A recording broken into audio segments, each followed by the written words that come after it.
যে মাদ্রাসা ওই জায়গাকে বলা হয় যেটা না থাকলে দুনিয়াতে ইসলাম থাকবে না। এটা বাস্তব কথা। মাদ্রাসা যদি ইসলামকে যদি বাঁচাতে হয়, উলামা তৈরি করতে হবে, মাদ্রাসাকে বাঁচাতে হবে, বেশি বেশি আলিম তৈরি করতে হবে। ঘরে বসে ইসলামকে বাঁচানো যায় না। গোটা পৃথিবীর হিস্ট্রি যদি দেখা যায়, যে যে দেশ থেকে মাদ্রাসা শেষ হয়ে গেছে সে দেশ থেকে ইসলামও শেষ হয়ে গেছে। উদাহরণস্বরূপ স্পেন, সেখানে মাদ্রাসাও শেষ হয়ে গেছে, ইসলামও শেষ হয়ে গেছে। মসজিদ গুলো তো আছে, মসজিদের মিনার গুলো তো আছে, কিন্তু সেখান থেকে আল্লাহু আকবারের ধ্বনি প্রতিধ্বনিত হয় না, বরং গির্জার যে ঘন্টা সে ঘন্টা লাগে। তো আমাদেরকে মুসলিম সমাজকে মাদ্রাসাকে যত্ন দিতে হবে, মাদ্রাসাকে সঠিকভাবে পরিচালনা করতে হবে, মাদ্রাসাতে দান করতে হবে, নিজের যাকাতের অংশ, নিজের উপার্জনের এক অংশ দিয়ে মাদ্রাসাকে বড় করতে হবে। যাই হোক, মাদ্রাসার ব্যাপারে আমি পরে বলছি। আমরা হলাম আহলে সুন্নাত ওয়াল জামাতের মানুষ। হুজুর আলা হযরত আজিমুল বরকত মুজাদ্দিদে দ্বীন ও মিল্লত বলে, लहद में इश्क रुखे शाह का दाग लेके चले, अंधेरी रात सुनी थी चिराग लेके चले, क्या बात है, तेरे गुलामों का नक्शे कदम है राहे खुदा। या अल्लाह, हे अल्लाह, तेरे गुलामों का नक्शे कदम है राहे खुदा, वो क्या बहक सके जो ये सुराग लेके चले। सुभान अल्लाह। हुज़ूर आला हज़रत अज़ीमुल बरकत मुजद्दिदे दीन व मिल्लत बोले, वाह क्या जूदो करम है शहे बता तेरा, सुभान अल्लाह। नहीं सुनता ही नहीं मांगने वाला तेरा, सुभान और या रसूल अल्लाह मैं तो मालिक ही कहूंगा कि हो मालिक के हबीब, यानी महबूब व मुहिब में नहीं मेरा तेरा। सुभान अल्लाह। सुभान। डॉक्टर इकबाल बोले, नहीं तेरा नशे मन कसरे सुल्तानी के गुंबद पर, तू शाहीन है बसेरा कर पहाड़ों की चट्टानों में। डॉक्टर इकबाल बोले, मंजिल से आगे बढ़कर मंजिल तलाश कर, मिल जाए अगर दरिया तो समंदर तलाश कर। सुभान अल्लाह। हर शीशा टूट जाता है पत्थर की चोट से, पत्थर ही टूट जाए वो शीशा तलाश कर। सुभान अल्लाह। डॉक्टर इकबाल आरो बोले कि मोहम्मद से वफा तूने तो हम तेरे हैं, ये जहां चीज है क्या लौहो कलम तेरे हैं। डॉक्टर इकबाल आरो बोले, मुसलमान समाजेर दिके ताकिए वज़ा में तुम हो नसारा तो तमद्दुन में हुनूस, ये वो मुसलमान जिसे देखकर शर्माए यहूद। मुअज़्ज़ज़ सामिन इकराम, আমি যে কবিতাগুলো বলছি বলার উদ্দেশ্য আছে আমার, যার কারণেই আমি বলছি। ভূমিকায় আমি আয়াতে কারিমা তেলাওয়াত করেছি। মহান রব্বুল আলামিন বলেন, মা আতাকুমুর রাসূলু ফাখুযুহু ওয়া মা নাহাকুম আনহু ফান্তাহু। আল্লাহর রাসূল যা তোমাদেরকে দেন সেটা তোমরা সাদরে গ্রহণ করো, যা থেকে রাসূল তোমাদেরকে বিরত থাকতে বলেছেন তা থেকে তোমরা দূরে থাকো, বিরত থাকো। বেশক বেশক। সুবহান আল্লাহ রাব্বুল আলামিন, আল্লাহ রাসূল সাল্লাল্লাহু আলাইহি ওয়াসাল্লাম আমাদেরকে বহু জিনিস থেকে বিরত থাকতে বলেছেন, বহু জিনিস থেকে আমাদেরকে বারণ করেছেন, বহু জিনিসের হুকুম দিয়েছেন। আল্লাহ রাব্বুল আলামিন আরো বলেন, ইন্নামা ইয়াখশাল্লাহা মিন ইবাদিহিল উলামা, নিশ্চয় আলিমরাই আল্লাহ রাব্বুল আলামিনকে প্রকৃত ভয় করে। এই আলিমদেরকে ওয়ারিসে আম্বিয়া বলা হয়েছে, আম্বিয়াদের ওয়ারিস বলা হয়েছে। নবী ও রাসূলের দরজা বন্ধ হয়ে গেছে, কিন্তু নবী ও রাসূলের কাজ যারা করবে সেটা হচ্ছে আলিমেরা। আর আলিমেদের ভিতরেই বলছে আল্লাহ তাবারক ওয়া তাআলা যে তাদের ভিতরেই আল্লাহর ভয় আছে। উদাহরণ আমি আগে দিব, তবে দুনিয়ার পরিস্থিতির দিকে আমি একটু আপনাদের সম্মুখে বলে আমার ইনফরমেশন কিছু আপনাদেরকে দুনিয়াবি জানিয়ে আমার বক্তব্য আগে বাড়াবো।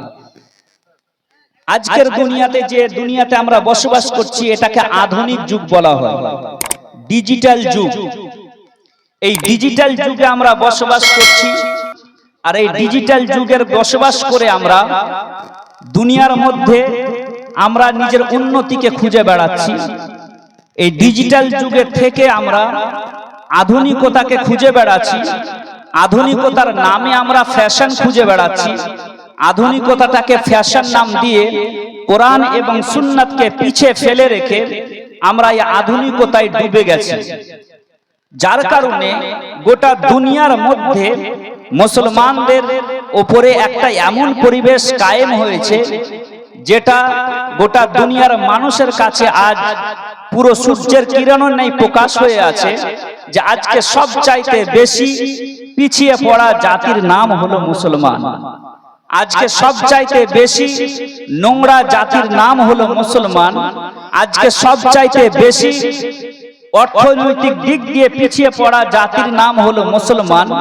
শিক্ষা ও সাংস্কৃতিক দিক দিয়ে আমরা পিছিয়ে, অর্থনৈতিক দিক দিয়ে আমরা পিছিয়ে, রাজনৈতিক দিক দিয়ে আমরা পিছিয়ে। এক কথায় গোটা দুনিয়াতে আমরা আজ, গোটা দুনিয়ার মানুষের নজরে আমরা আজ বোঝ হয়ে গেছি, যার কারণে গোটা দুনিয়ার মানুষ আজ আমাদেরকে পিছিয়ে পড়া মানুষ বলে আখ্যায়িত করছে। তবে আমরা পিছিয়ে পড়া মানুষ কেন? আজকে কিসের জন্য এই ডিজিটাল যুগে, আধুনিকতার যুগে, কম্পিটিশনের যুগে সবাই নিজের নিজের আবিষ্কারে ব্যস্ত, সেই সময় মুসলমানরা শুধু বাড়ি থেকে মসজিদ আর মসজিদ থেকে বাড়ির মধ্যে সীমাবদ্ধ হয়ে আছি। কখনো মুসলমানদের প্রতি নানান প্রকার ভাবে জুলম অত্যাচার করা হয়, কখনো গরুর মাংসের নামে অত্যাচার, কখনো লাভ জেহাদের নামে অত্যাচার, কখনো দাড়ি টুপির নাম দিয়ে অত্যাচার, আব্দুল নাম শুনে অত্যাচার, নানান প্রকার ভাবে গোটা দুনিয়ার মধ্যে এমন একটা পরিবেশ যেখানে মুসলমানরা সঠিকভাবে সুন্দরভাবে বেঁচে থাকার মতো পরিবেশ নেই। এক কথায় ইন্ডিয়ার বাইরে যদি আমরা দেখি, আফগানিস্তানে 10 লক্ষের অধিক মুসলমানকে মারা হয়েছে, ইরাকে হাজার হাজার মুসলমানদেরকে মারা হয়েছে, লিবিয়াতে হাজার হাজার মুসলমানদেরকে মারা হয়েছে, আমাদের পার্শ্ববর্তী দেশ রাখাইন মায়ানমারে হাজার হাজার মুসলমানদেরকে মারা হয়েছে, আমাদের পার্শ্ববর্তী দেশ চীনে হাজার হাজার মুসলমানদেরকে মারা হয়েছে। শেষত আজকের যুগে ফিলিস্তিনের মধ্যে হাজার হাজার শিশু সন্তানদেরকে হত্যা করে গোটা দুনিয়াতে যারা বিশ্ব নেতৃত্বের আসনে বসে আছে সবাই আজ চুপ করে বসে আছে। মুসলমানদের অধিকার নিয়ে বলনেওয়ালা আজ পৃথিবীর বুকে কেউ নেই। মুসলমানদের হুকুক ও রাইটস নিয়ে কথা বলার পৃথিবীতে আজকে কেউ নেই। এই ভরা শীতে, এই ডিসেম্বর এবং জানুয়ারি শীতের সময় যদি কুকুরের বাচ্চা মরে যায়, মিডিয়াতে এসে গলা ফেড়ে ফেড়ে কিছু মানুষ অ্যানিমাল রাইটস নিয়ে কথা বলে, কিন্তু আজকের যুগে মুসলমানদের বাচ্চাদের প্রতি নির্যাতন হচ্ছে, ওপর থেকে বোমা মেরে মুসলমানদের বাড়িঘরকে নিস্তানাবুদ করে দেওয়া হচ্ছে, মুসলমানদের উপাসনালয় মসজিদগুলোকে ভেঙে দেওয়া হচ্ছে, আর গোটা দুনিয়ার মানুষ আজ চুপ করে বসে আছে। এর কারণটা কি কারণে আমাদের প্রতি নির্যাতন হচ্ছে? এর কারণটা যদি আমরা একবার খুঁজি তাহলে বুঝতে পারবো যে এটা কারোর জন্য নয়, বরং আমাদের জন্য। ডক্টর ইকবাল বলেছেন, अगर उनकी रहमत ना हो दुनिया में अभी आग लग जाए दोनों जहां में।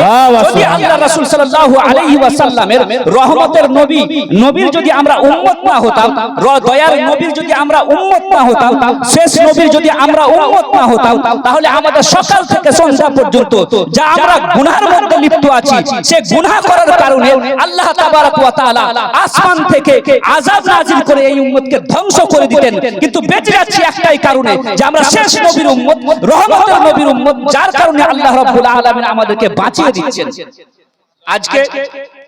আজকে যে সমাজে আমরা বসবাস করছি, সে সমাজের দিকে একবার তাকিয়ে দেখুন যে গোটা বিশ্বব্যাপী ভাবে আমরা কিসের জন্য পিছিয়ে। আজকে মাদ্রাসাতে ছেলেরা পড়াশোনা করে, সে মাদ্রাসাকে আজ আমরা বাঁচাতে পারছি না। আজ নিজের বাড়ির নিজের ওয়াকফের জমিনকে বাঁচাতে পারছি না, নিজের দরগার জমিনকে বাঁচাতে পারছি না, কবরস্থানের জমিনকে বাঁচাতে পারছি না, মসজিদের ওয়াকফ প্রপার্টিগুলোকে বাঁচাতে পারছি না। নানান প্রকার ভাবে আমরা যে নির্যাতনের শিকার, এই নির্যাতনের শিকার হওয়ার পিছে অন্য কারো হাত নেই, হাত আছে তো আমাদের হাত। डॉक्टर इकबाल बोले, एक हंगामा ये महशर हो तो उसको भूलूं, सैकड़ों बातों का रह रहते ख्याल आता है। मुअज़्ज़ज़ सामिन इकराम, আজকে আমাদের পরিস্থিতি এবং আমাদের যে করুণ অবস্থা, এটার কারণই হচ্ছে আমরা রাসূল করিম সাল্লাল্লাহু আলাইহি ওয়াসাল্লামের সুন্নতকে ছেড়ে দিয়েছি। মাদ্রাসাগুলোকে তো তৈরি করেছি, কিন্তু মাদ্রাসার যত্ন নেওয়া ছেড়ে দিয়েছি। মাদ্রাসাগুলোতে পড়াশোনা হচ্ছে না, হয় না, এই জিনিসগুলো দেখা ছেড়ে দিয়েছি। মাদ্রাসাতে ছাত্রগুলো কিভাবে থাকছে, তারা খাওয়া দাওয়া কিভাবে করছে, তাদের সেখানকার শিক্ষকদের বেতন কিভাবে চলছে, সেদিকে আমরা কি করছি না, আমরা ভ্রুক্ষেপ দিচ্ছি না।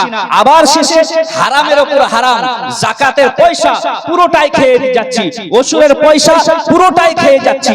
আজকে যদি মুসলমান কম, মুসলমান জাতি যদি পুরো যাকাতের পয়সা মাদ্রাসাতে দিত, যদি নিজের ওসুরের পয়সা মাদ্রাসাতে দিত, আজকে পশ্চিম বাংলার বুকে কোনো এমন মাদ্রাসা থাকতো না, যে মাদ্রাসার বুকে লাইব্রেরি হতো না, যে মাদ্রাসার বুকে লাইব্রেরি স্থাপনা হতো না, যে মাদ্রাসাতে কম্পিউটার সায়েন্সের বিভাগ খুলতো না, প্রত্যেক বিভাগ খোলা হতো।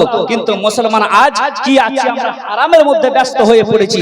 মুআজ্জাজ সামিন ইকরাম, আমরা যে পিছিয়ে পড়া জাতি, তার মধ্যে আমি বিশেষভাবে বলি দুইটি কারণ আমাদের সমাজের মধ্যে। একটা কারণ হচ্ছে এই যে আমরা রাজনৈতিক দিক দিয়ে পিছিয়ে একদম আছি ভারতের মুসলমান।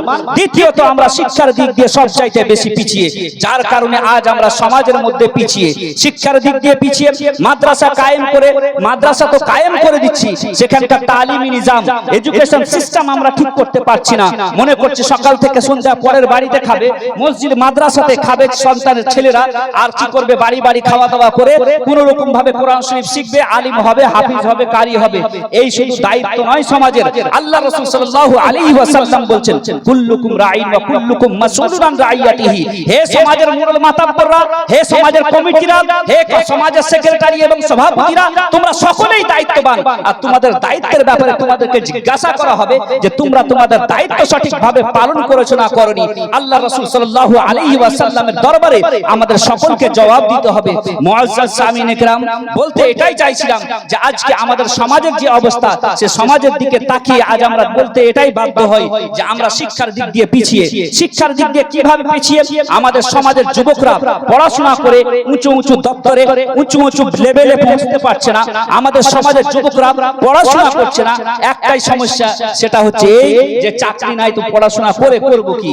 এই হচ্ছে ভুল ধারণা। আমাদের সন্তানদেরকে চাকরি দেওয়া হচ্ছে না, যার কারণে আমাদের সন্তানরা বলছে যে আমরা পড়াশোনা করছি না।